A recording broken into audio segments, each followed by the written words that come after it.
KREEPERS! What's up, you guys? It's Clearski and I'm back.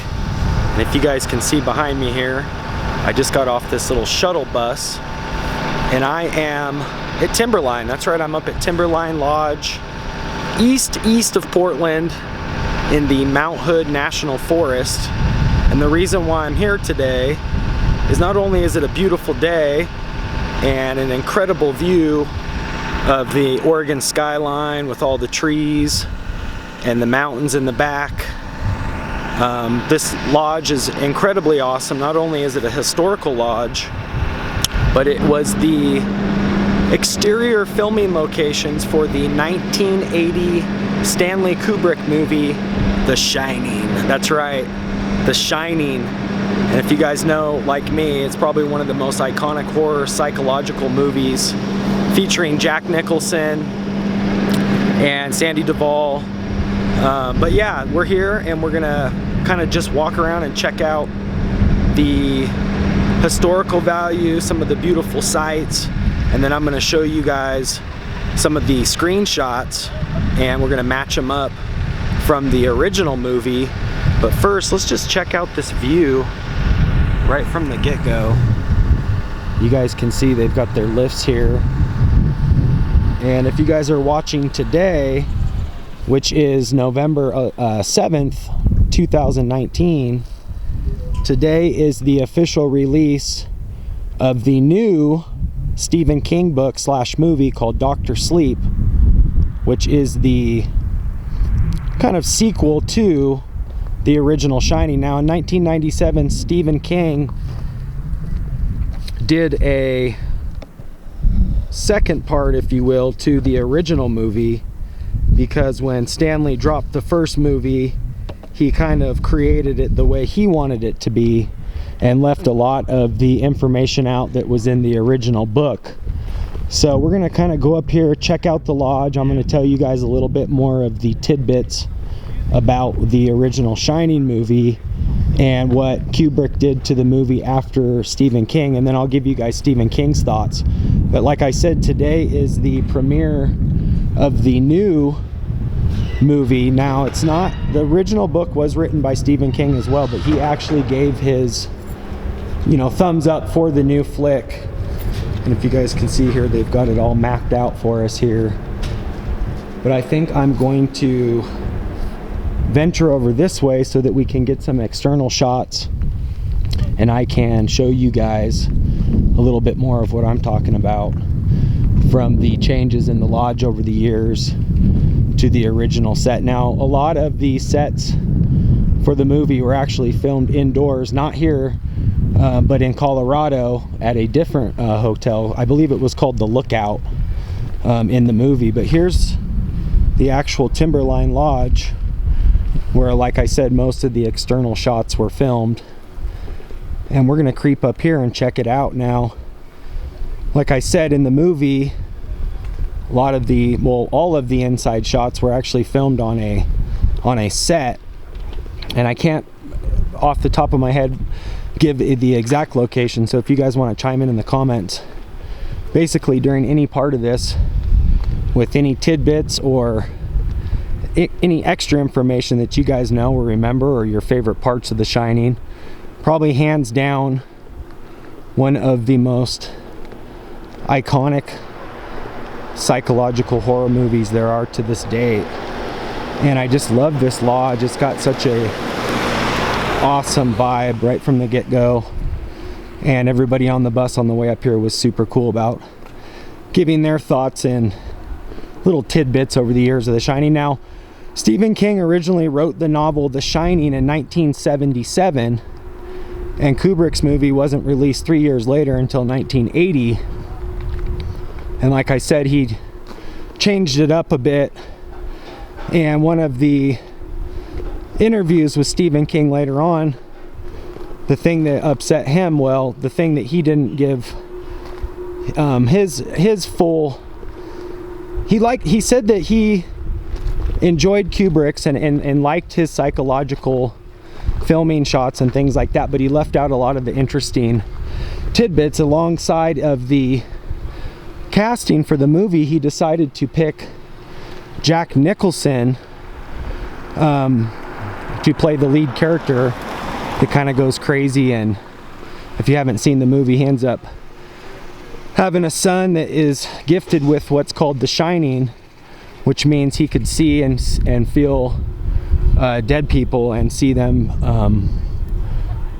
you know, reimagined or whatever you will, and could see what others most couldn't, which was called the gift of the Shining. So, but Stephen King didn't really like the idea of the movie having Jack Nicholson as the main character, just because it kind of gave away the plot of Jack being crazy right from the get-go. And the main reason behind that is that Jack Nicholson was already very famous for a role that he did in the One Flew Over the Cuckoo's Nest, which was released, I think, about 2 or 3 years previous to The Shining. And in that movie, Jack Nicholson plays a kind of a crazier character as well in a psychiatric home.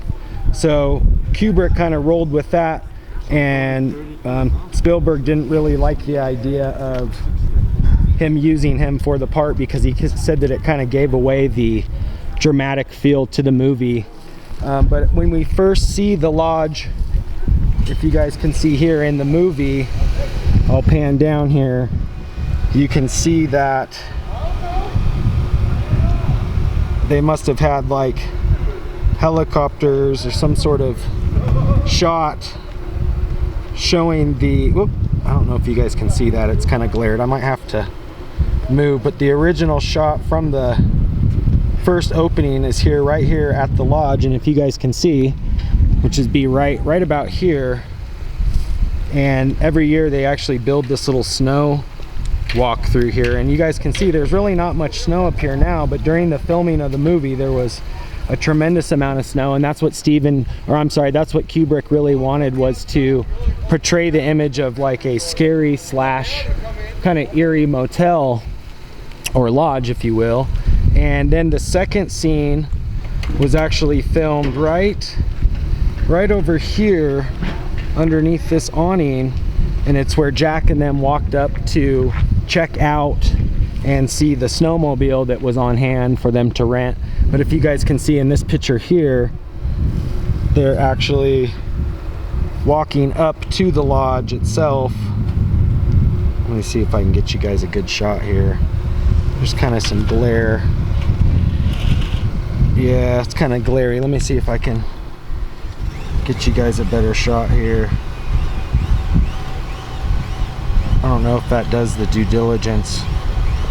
But at one point Jack and them are actually walking across here, and if you guys can see in the original windows and the shots, which I'll actually leave in the description and maybe even the comments, some still shots if I can pull them up, but the windows in the entire building have not changed at all during the last decade or so. So that's pretty cool. And then if you guys remember from the movie, as Jack and them are actually walking right around here, they're on their way through here, and the snowmobile, I believe, would be parked right through here, because in the original you can actually see the slopage of the roof, which in that time actually has a whole bunch of snow covering it. But he actually talks with one of the operators or hosts, and the guy informs it that he thought that this was built on an ancient Indian burial ground, so that gives it kind of more so of a spooky vibe. But if you guys can see, throughout the years, the garage doors, which would have held the snowmobile and whatnot, are actually covered now, so that's changed a little bit. But in the original shot,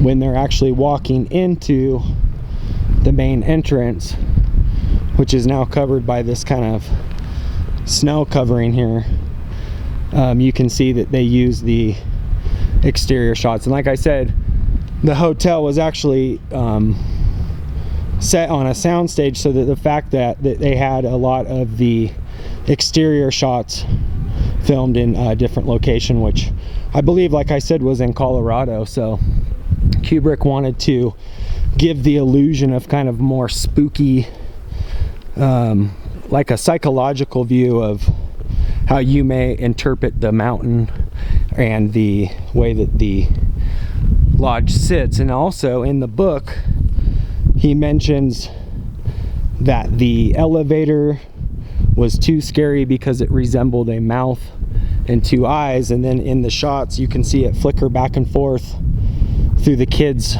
face with his mouth open.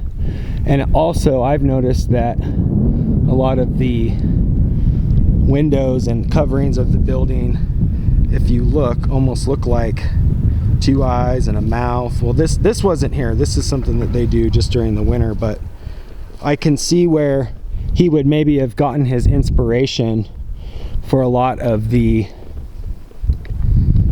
kind of more spooky side to the hotel and lodge. But yeah, this is so cool, you guys.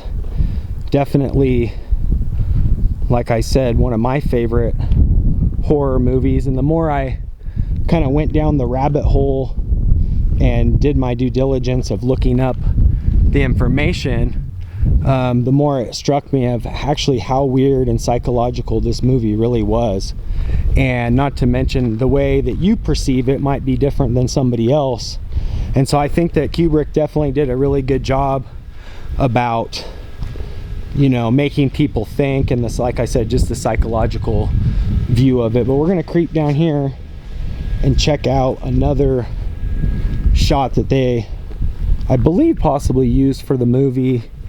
View the opposite side of the lodge, and he was really intrigued with the slopage of the rooftop.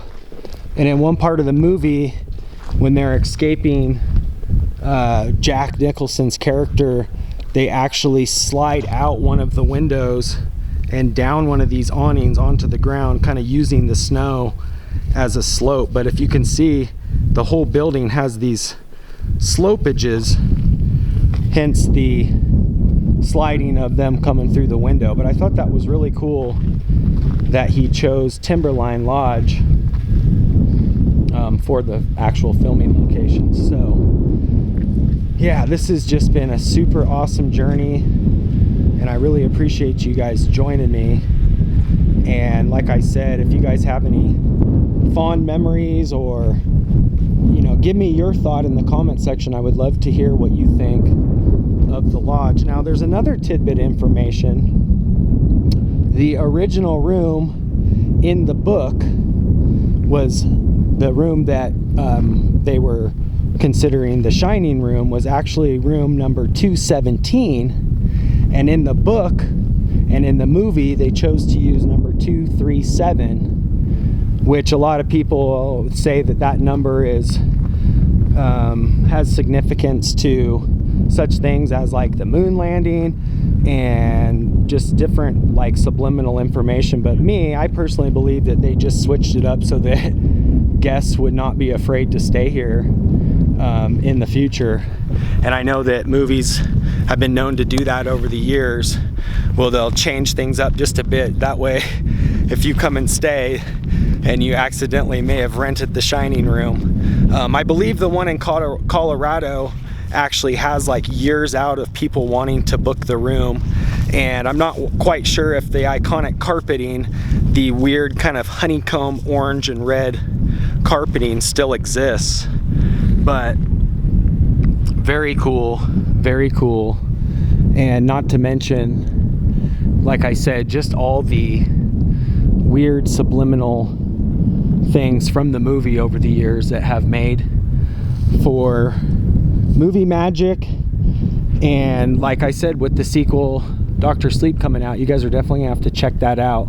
Stephen King is probably hands down the scariest dude and super awesome director slash novelist that I've ever witnessed and seen. And so I know that a lot of the original storyline kind of basically takes part in his stay at the original lodge in Colorado, because a lot of it can be seen throughout the movie, such as when Jack's supposedly writing his story, and she sees that he has just been writing for pages after pages, no work, no play, makes Jack a dull boy over and over again. Kind of shows signs, in my mind, of what would have been kind of like a writer's block. So kind of Stephen King used that as as an inspiration to something that may have triggered the, you know, manic slash kind of craziness that might take over somebody that may be writing. And Stephen King has always been good about kind of using like his own experiences or things that he has seen. Now, I believe the story goes, Stephen King actually stayed inside the Colorado Hotel, which I believe, like I said, was called the Lookout. Please correct me if I'm wrong, but when he stayed there to write a couple of novels that he was working on at the time, not even The Shining, he had a terrible dream about his son being chased by a fire hose and being eaten. And he woke up in a panic and a sweat, and basically he went out to the balcony, and he said he smoked a cigarette and just really thought things over, and it said that that was the inspiration for The Shining and all the scariness and how he felt. So yeah, just super cool. Now, I'm not quite sure exactly how many stories up this is, but if you guys look over here in the movie, if you pan up here, this would probably be, you know, first story, second story. So if you think about it, room 237, which was actually 217, would have been roughly right around here. And to me, in the movie, without the snow, like I said, they kind of used the snow, but this looks almost like the window in the movie that she would have pushed Danny out of, down the rooftop here, and then slid to safety. But yeah, super cool, and I'm just so excited to have come up here and visited one of the famous locations. Now, in the original shot, when they're coming up the mountainside here, you can see the entire lodge from, which would have been probably like from a helicopter shot. So too bad I didn't have my drone, because we pretty much could have recreated that scene as well. But how cool is this, you guys, to be able to revisit and just kind of match up shots of the movie The Shining. And I'm excited to see the new sequel, especially since it's got the full go-ahead through Stephen King, and I can't remember the director of the new movie, so I'm definitely going to have to do my due diligence of that. But make sure you guys chime in. Like I said, leave the info of your favorite part of the movie. If this is maybe hands down one of the scariest movies you remember. Like I said, I think what makes it really scary is just the way you may internalize it or take it in, because for everybody it's different.